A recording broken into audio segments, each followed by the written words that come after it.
자, 한국첨단 소재 주주분들 반갑습니다. 박 선생입니다.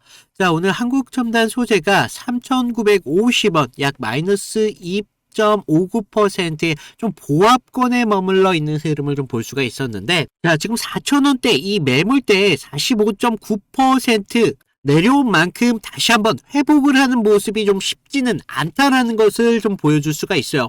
실제로 회사는요, 지금 광통신 부품과 양자암호 통신 관련 부품을 이 사업 내용으로 지금 제시하고 있고, 최근 시장 그런 포지션을 그대로 읽으면서 주가의 상승을 좀 만들어 왔습니다. 그런데 지금 차트는 그 재료에 대한 강도를 말하는 게 아니라 그 재료에 붙은 사람들의 심리를 말씀을 하고 있다는 거예요. 자, 그러면서 우리 5,050원대까지 갔던 종목이 현재는 3,900원에 머물러 있는데, 오늘 장중 4,500원대까지 시도는 좀 나왔습니다. 결국 그 가격을 좀 지켜주지 못하면서 반등은 좀 실패하는 모습이 좀 나왔는데, 자, 여러분들 명심하셔야 되는 게 재료가 지금 사라졌다라기보다는 위에서 이런 잠긴 물량들이 생각보다 빨리 깨어났다는 뜻에 가깝다는 거예요. 지금 한국첨단 소재 좋은 재료가 있느냐 없느냐 이걸 보는 것보다는 왜 4,100원대가 열리지가 않는지, 왜 현재 부근을 우리가 좀 집중해서 봐야 되는지, 이런 게 좀 더 중요하다는 겁니다. 그래서 지금 중요한 건요, 기대가 아니라 확인을 해야 된다는 거예요. 이 자리 살아나는 자리인지 아니면 급등분을 토해내는 그런 자리인지 오늘 팩트를 통해 좀 말씀을 드려보도록 하겠습니다. 자, 우리 한국첨단 소재에 대해서 제일 먼저 인정해야 되는 게 있어요. 이 종목 같은 경우는 실적을 가지고 차근차근하게 주가의 상승을 만든 그런 종목은 아니잖아요. 짧은 시간 안에 강한 기대가 한꺼번에 몰리면서 가격이 좀 과열됐던 그런 종목이라는 겁니다. 그래서 우리가 이날 4월 8일날 5,050원대 이 고점을 좀 만들 수 있었는데, 그냥 많이 오른 날이 아니라 시장이 이 종목을 어떤 심리로 소비하고 있는지 보여주는 흐름이라고 볼 수가 있어요. 그러면서 우리 최근 투자 설명서와 이 신고서에 좀 보면 자체 개발한 PLC 기술, 이런 PLC 기반 기술과 함께 스플리터 모듈, 그리고 AWG, 이런 데이터 센터와 트랜시버용 제품들, 그리고 양자암호 통신 관련해서 부품과 모듈 포지션을 계속적으로 제시하고 있었습니다. 즉 시장은요, 이 종목 광통신, 데이터 센터, 양자암호 쪽으로 묶는 건 당연하다는 거예요. 자, 우리 광통신과 양자라는 말들이 개인들이 왜 이렇게 쉽게 붙을 수 있는 재료냐? 왜냐하면 사실 복잡한 숫자보다는 이런 미래 산업이라는 말이 훨씬 더 빠르게 꽂히기 때문이라는 건데, 시장에서 이런 재료가 강하게 붙을 때 같은 생각을 해요. 좋은 재료가 붙었으니 주가도 단계적으로 차분하게 올라갈 수 있을 거다. 하지만 한국첨단 소재 정반대의 움직임을 좀 보여주고 있죠. 자, 우리 4월 3일 객상승이 좀 많이 뛰었었던 때였는데, 이날을 좀 보시면 주가 상승을 계속적으로 가져오면서 개인들의 매수세가 붙었다는 것을 볼 수가 있습니다. 이 말을 좀 보자면요, 핵심 구간, 급등 구간에서 만들어준 흐름은 개인들이 흥분해서 받아낸 흔적들이 강하다라는 것을 좀 말씀을 드리겠고, 이게 왜 중요할 수밖에 없느냐? 개인이 밀어올린 급등 같은 경우는 올라갈 때 빠른 상승을 만들 수는 있습니다. 하지만 위에서 잠겨져 버리면 저항도 빨리 생길 수밖에 없기 때문에 개인들이 위에서 강하게 받아낸 자리, 반등만 살짝만 나온다고 하더라도 본전 심리가 바로 나올 수밖에 없는 그런 종목이라는 거예요. 그래서 한국첨단 소재는 5,050원대, 여기가 굉장히 중요하다라고 좀 말씀을 드렸던 게, 이 가격 단순히 최고가라서 중요한 게 아니라는 겁니다. 이번에 진짜 한번 갈 수 있겠구나 라는 기대감이 가장 뜨거웠던 자리가 언제? 4월 8일이었다. 그런데 문제는 그 기대가 이제는 저항으로 좀 바뀌고 있다는 겁니다. 자, 오늘 장중에 4,500원대까지 돌파하는 움직임이 좀 나왔습니다. 하지만 결국 반등이 나왔지만 못 지켰죠. 왜 못 지킬 수밖에 없었느냐? 재료가 거짓이라서가 아니라 차트가 먼저 과열이 됐고, 그 과열 과정에서 들어온 물량이 아직 정리가 되지가 않았다는 겁니다. 자, 그러면서 우리가 한국첨단 소재를 좀 보셔야 되는 게, 최근 뭐가 있었습니까? 4월 8일 투자 위험 종목이 지정됐고, 4월 9일 유상증자 관련 일정, 4월 10일 주식 병합 결정까지 그렇다는 건요, 지금 좋은 재료 하나로만 상승을 만드는 종목이 아니라 이런 변동성을 키우는 장치들이 연속해서 겹친 종목이었다. 그렇다는 건요, 이런 좋은 재료들은 사람을 끌어당기는데 자본 이벤트 같은 경우는 어떻습니까? 사람을 좀 더 급하게 만든다는 거죠. 지금 안 사면 늦어버릴 수가 있겠구나. 병합 전에 한 번 더 올라갈 수 있겠구나. 이런 조급한 심리들이 붙으면 거래량은 이렇게 폭발적으로 나오지만 차트는 이런 변동성을 만들어낸다는 겁니다. 그러면서 우리 4월 6일 날 이런 변동성을 만들었던 거래량과 함께 4월 8일 거래량 보셔야 된다고 말씀을 드리는 것 중에 하나가, 자, 이렇게 거래량이 많았다는 건요, 힘이 강했다라는 뜻이기도 하지만 동시에 그만큼 많은 사람들이 위에 섞여 있다는 뜻이기도 합니다. 그래서 강한 거래량이 사실 꼭 좋다고만 볼 수도 없다는 거예요. 특히 한국첨단 소재 같은 경우는 거래량이 돌파를 강화할 수도 있지만 급등 물량을 더 두껍게 만들 수 있는 그런 재료도 사용이 되기 때문에 한국첨단 소재는 후제에 가깝다는 거죠. 자, 우리 4월 8일 이후로 계속적으로 지금 힘이 낮아지고 있습니다. 이건요, 차트가 지금 재료가 남아있지만 지금 재료보다 위에서 걸린 물량들, 이 정리가 먼저다 라고 먼저 나오고 있다는 거예요.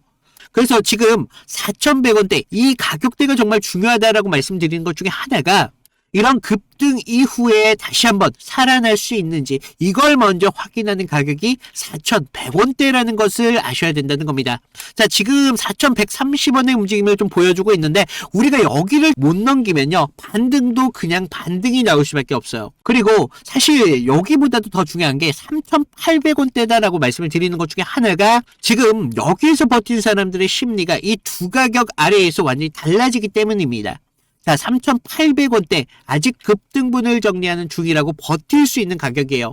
하지만 여기까지 떨어져 버린다면 그때부터는 심리가 바로 역전된다는 겁니다. 이거 생각보다 더 내려오는 거 아니냐라는 공포가 붙기 때문에 지금 같은 종목이 무조건 강하다고 볼 수도 없고 그렇다고 완전히 끝날 수 있다라고 볼 수 있는 자리가 아니기 때문에 우리 개인 투자자분들한테 좀 어려운 구간이다라고 좀 말씀을 드립니다. 그래서 더 정확하게 말씀을 드리면 희망을 버릴 자리 아니다. 하지만 그 희망을 아무 가격대에서나 우리가 믿으면 안 되는 그런 자리다.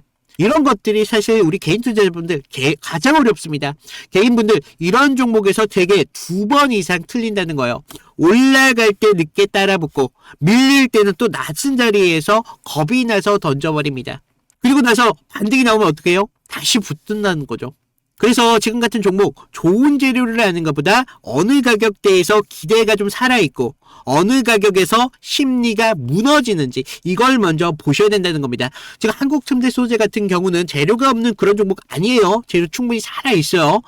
문제는 재료가 강했던 만큼 위에서 잠긴 물량도 강하다고 아셔야 된다는 거예요. 지금 같은 종목은요, 사실 우리가 이런 내용들을 안다고 해서 대처할 수 있는 그런 종목이 아니에요. 우리가 어느 가격을 확인해야 되고 어느 가격에서 피해야 되는지 그런 차이의 하나로 전부가 갈라진다는 거예요. 그래서 4,160원대 여기 회복과 함께 4,780원대 여기 이탈은요, 우리가 장중의 내용이 완전히 달라질 수밖에 없습니다. 그래서 제가 이런 분들을 위해서 제 개인 번호 위에 상당히 좀 남겨놨습니다. 010-2472-650 여기로 한국 또는 구독이라고만 남겨주시면 되시는 거예요. 그래서 내가 이런 자리에서 어디를 기준으로 우리가 봐야 되는 거고 어디를 욕심을 좀 줄여야 되는지 실전 기준에 따라서 갈리는 그런 자리다. 그래서 여러분들이 문자 안 보내셔도 괜찮아요. 다만요, 제가 부탁을 드리는 게 이런 자리에서만큼은요, 반등 하나에 흥분해가지고 쉽게 우리가 감정으로 대응하지 말자라는 거예요. 그래서 좀 여러분들 부탁 좀 드리는 게 아래 번거롭더라도 구독, 좋아요 이 정도만 좀 눌러주시고요. 자, 한국첨단 소재 재료는 분명히 살아있다고 말씀을 드렸습니다. 그래서 우리가 이런 주가 상승에 대한 이유에 대해서 확실하게 아셔야 되겠죠. 그래서 이런 부분 좀 더 말씀을 드리겠는데 그 전에 제가 다른 종목을 통해서 어떤 식으로 타점을 좀 잡아왔고 이탈이 나왔을 때 대응을 어떤 식으로 해드렸는지 우리 계좌를 지킬 수 있던 단 하나의 방법에 대해서 좀 말씀을 드리도록 하겠습니다. 자, 제가 저번 시간에 좀 잡아드렸던 종목 3개를 좀 보여드리면서 제가 어떤 식으로 좀 타점을 잡았는지 좀 말씀을 드려볼 건데, 여러분들 좀 이평선이 다들 중요한 건 알고 계시죠? 근데 우리가 장기와 또 단기선이 좀 성격이 좀 다르고, 그리고 수급의 질도 굉장히 중요합니다. 그래서 수급의 주체가 좀 누구면서 실제로 얼마만큼의 거래량을 통해서 좀 들어오는지, 그러면서 그날 어떤 명분에 대한 이슈가 있으면서 좀 들어오는지, 이런 흐름들을 좀 보셔야 되는데, 자, 먼저 우리 기술 같은 경우를 좀 보시면, 자, 우리 기술인데 제가 먼저 이날 보내드렸던 문제를 좀 보여드리면요, 2월 11일 수요일이었습니다. 제가 우리 기술 9,200원 이하에서 매수를 하셔라. 그래서 MS, 구글, SMR 도입이 가시화되면서 국내 독보적 제어 시스템이 부각되고 있습니다. 그래서 이평선 무시하시고 거래량을 좀 봐라 라고 말씀을 드렸습니다. 그래서 목표가 16,000원대까지 좀 잡아드렸는데, 자, 보시면 우리가 2월 11일 날이 이날이었습니다. 수요일. 시가 9,420원에 시작했는데 제가 이날 좀 잡아드렸죠. 그래서 목표가 16,000원대까지 좀 잡으셔라 라고 말씀을 드렸는데, 왜 제가 이 타이밍에 좀 공격적으로 좀 잡아드렸는지 좀 말씀을 드리면, 자, 당시 시장에서는 좀 이 원전이라는 섹터가 좀 매몰되어 있었는데, 본질은 결과적으로 AI 데이터 센터에 대한 폭발적인 전력 수요이었습니다. 그래서 글로벌 지금 빅테크들이 좀 SMR의 사활을 걸고 있었기 때문에 뉴스가 터지는 걸 보고, 야, 이거 무조건 가는 거다라고 생각을 했다는 거죠. 그래서 차트를 좀 보시면 전의 상승을 좀 만들어 놓고 계속 눌림을 받았잖아요. 그러다가 단기선들이 꼬여가면서 지금 흐름들이 좀 이런 단기적인 눌림만 좀 나오고 있었다라는 걸 좀 볼 수가 있죠. 그래서 이후 좀 이런 행보를 가져가면서 단기선들이 수렴하는 구간을 거쳐서 좀 이제 정배열 확장 구간으로 넘어가고 있었다는 거죠. 그래서 9만 원대에 대한 매물대의 상당에 대한 돌파를 확인하면서 전날 우리가 호가창에 좀 매수세가 들어왔다는 걸 봤다는 거죠. 그러면서 11일 날 시초가 9,400원대까지 올라오면서 강한 매수세가 보였습니다. 그리고 제가 좀 여러분들에게 타점을 잡아드렸었는데, 우리가요, 사실 이런 재료들을 읽어가면서 타점을 좀 잡아가야 된다는 거예요. 이런 재료들을 알아야 차트의 선행을 가져갈 수 있다는 거죠. 그래서 이날 우리가 좀 기회를 잡으신 분들은 좀 축하드리고요. 자, 다음 보실 종목 HLB입니다. 자, HLB인데 먼저 제가 보내드렸던 문자를 좀 보시면, 이 종목 같은 경우는요, 사실 우리가 큰 기회, 큰 기대값도 중요하지만 대응이라는 게 더 필요했던 종목이라는 거예요. 그래서 제가 긴급이라고 좀 이따 문자를 발송을 드렸는데, 자, 우리가 좀 HLB 68,000원의 전량을 매도하셔라. FDA 호재는 이미 반영이 끝났습니다. 그리고 이격도가 120%를 좀 넘어가면서 기간 외인들 차익 매물들이 쏟아집니다. 지금 안 던지면 내일이라는 건 없습니다. 라고 좀 과장되게 좀 말씀을 드렸는데, 자, 우리가 1월 28일 날을 좀 먼저 보시면요, 이날이었어요. 시가 66,900원에 시작했는데 지금 위아래 꼬리가 강하게 달린 흐름을 볼 수가 있죠. 그만큼 변동성이 굉장히 컸던 날이었습니다. 그래서 지금 우리가 좀 재료를 좀 보셔야 되는데, 그동안 좀 수개월째 우려먹었던 이 FDA 승인에 대한 기대감이 이제 막 좀 끝물이었다는 거죠. 그래서 중요 발표 전에 사실 우리가 좀 뉴스에 팔아라 뭐 이런 말이 있었다는 거죠. 그래서 이 종목이 정확한 그런 예가 좀 되었습니다. 그래서 주가가 21선과 지금 너무 멀어지는 이격 과열에 대한 임계점이 나왔다는 거죠. 고무줄도 사실 너무 이렇게 당기다 보면 끊어지잖아요. 그래서 지금 보시면 좀 과열권에 좀 들어온 걸 좀 보실 수가 있는데, 사실 이격이 벌어졌다고 해서 무조건적인 맹신을 좀 하시면 안 되지만 충분히 우리가 좀 이런 부분들을 참고할 자료는 되었다는 겁니다. 그래서 재료가 식으면서 이격이 벌어지고 있다. 그러면서 이제 뉴스가 이미 발표되고 있었기 때문에 FDA 끝물이었다. 뭐 이런 것까지 확인하면서 우리가 이런 흐름들을 볼 수가 있었다는 거죠. 그리고 또 전날 보시면 그렇게 거래량이 강하지 않았어요. 이런 흐름들이 좀 이런 것들의 한 역할을 했다는 거죠. 자, 그러면서 우리가 28일 날을 그때는요, 호가에서도 계속적인 매수세는 분명히 들어왔어요. 하지만 의도적으로 개인들의 매수세를 부르는 것으로 좀 저는 봤습니다. 그래서 리스크 관리가 사실 굉장히 필요했던 그런 자리였습니다. 그래서 제 예상대로 좀 그때는 맞았지만 그날 이후 주가가 좀 꺾이면서 좀 우리가 좀 계좌를 좀 방어할 수 있었다. 항상 좀 그런 말이 있죠. 환호할 때 우리 재료에 대한 유통기한을 좀 확인을 하셔라 라고 말씀을 드렸습니다. 좀 우리가 계좌를 좀 방어했던 중요한 종목이 되었었는데, 마지막 다른 종목 필옵틱스입니다. 자, 이건 지금 아무 관심도 없을 때 제가 조용히 매집을 끝냈던 종목이었는데, 먼저 문자 내용을 보시면요. 1월 22일 날 제가 목요일 날 드렸습니다. 그래서 필옵틱스 44,800원에 매수를 하셔라. 유리기판 섹터에 대한 잠룡입니다. 바닥권 매집봉 3개가 포착이 됐고요. 남들이 끝날 때 할 때 우리한테는 기회가 될 수 있습니다. 1차 목표가 5만 5천 원대까지 편안하게 가져가세요. 그래서 비중 20%까지 채우셔도 굉장히 좋습니다. 라고 말씀을 드렸는데 어디까지 올라갔어요? 지금 6만 3,300원대까지 올라갔다는 거죠. 1월 22일 날 이날이었는데 1월 22일 이날 시가가 4만 2,600원에 시작을 했습니다. 그런데 제가 얼마에 잡으라고 했었죠? 44,800원에 좀 잡으라 라고 말씀을 드렸죠. 그래서 당시에 좀 반도체 섹터는 조정을 좀 받고 있었던 분위기였는데 차트도 지금 21선 좀 밑에서 움직임을 가져갔었기 때문에 좀 많이 불안했었습니다.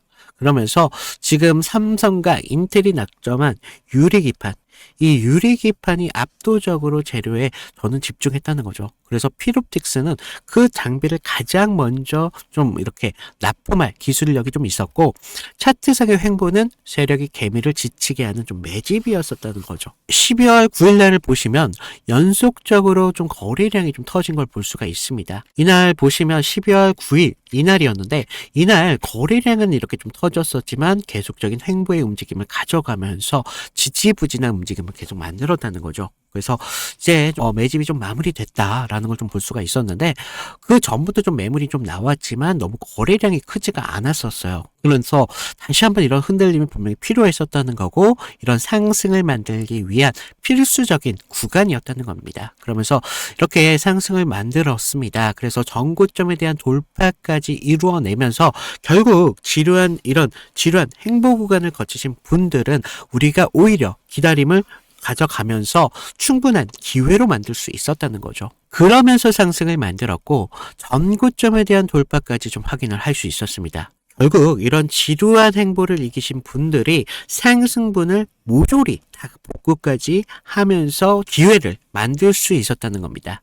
결국 지금과 같은 기회들이 어떤 기준으로 들어가느냐 거기에 따라서 여러분들의 계좌가 달라질 수밖에 없습니다. 주식은요 항상 제로섬이기 때문에 누구 하나가 좀 기회를 만들면 누구는 손실이 만들어질 수밖에 없다는 거죠. 따라서 주가를 움직이는 주체에 대해서 완벽하게 알고 있어야 된다는 겁니다. 그러면서 차트의 기본적인 기술적 분석과 함께 추가적으로 어떤 재료가 붙으면서 상승에 대한 명분을 만들어 가는지 이런 것들을 알아야 되기 때문에 제가 좀 말씀을 드렸습니다. 자, 그래서 제가 지금 같이 좀 이런 타점 필요하신 분들은 제가 아까도 말씀드렸죠. 무료로 드리고 있는 만큼 아래 구독과 좋아요 한 번씩 눌러주시고요. 위에 있는 제 개인 번호 010-2472-6550으로 구독 인증 정도만 부탁을 드리고 있습니다. 그래서 좀 여러분들 지금과 같은 기회에 좀 기회를 잘 살려서 계좌를 키우는데 좀 확실한 기회로 만드셨으면 좋겠습니다. 자, 우리 한국첨단 소재, 우리 좀 냉정하게 봐야 되는 부분들이 시장이 지금 이 회사를 계산하는 방식이 지금 너무나 복잡하고 있다는 거예요. 좀 좋게 보는 쪽은 뭡니까? 광통신, 거기다가 지금 데이터 센터, 또 뭐가 있습니까? 양자암호가 또 있죠. 지금 이런 미래산업 프리미엄이 모두 다 붙어 있는 게 한국첨단 소재라는 거예요. 반대로 우리가 좀 보셔야 되는 게 지금 이런 자본에 대한 이벤트가 좀 많이 있었습니다. 그러니까 굉장히 이런 변동성이 심할 수밖에 없겠고 그냥 투기성 종목이라고 생각을 하시는 분들이 있다는 거예요. 이런 분들 절반만 맞습니다. 지금 회사가 내놓은 자료를 좀 보면요. 한국첨단 소재, 지금 PLC 기반으로 해서 광통신 부품, 그러면서 AWG, 그러면서 스플리터, 모듈, 데이터 센터와 트랜시버용 제품들, 양자암호 통신 관련 부품까지 지금 실제 사업 포트폴리오를 계속적으로 제시를 하고 있어요. 즉, 이 종목은 그냥 말만 번지르게 하는 껍데기가 아니라 시장에 던질 수 있는 사업 스토리 자체는 분명히 살아있다는 겁니다. 하지만 시장이 놓치지 말아야 되는 거, 그 스토리와 지금 가격이 움직이는 방식이 지금 완전히 다르다는 거죠. 회사, 지금 4월 초에 뭐가 있었습니까? 증권 신고서와 유상증자 일정, 이런 주식병합 관련 절차까지 이런 것들을 연속적으로 내놓았습니다. 단순하게 행정 일정이 아니라 시장에서 주가를 더 거칠게 만드는 바로 자본 이벤트였다는 거죠. 지금 한국첨단 소재는 사업 스토리만으로 비싸게 계산할 수도 없고 반대로 자본 이벤트만 보고도 우리가 껍데기라고만 치부하기도 너무 아까운 종목이라는 겁니다.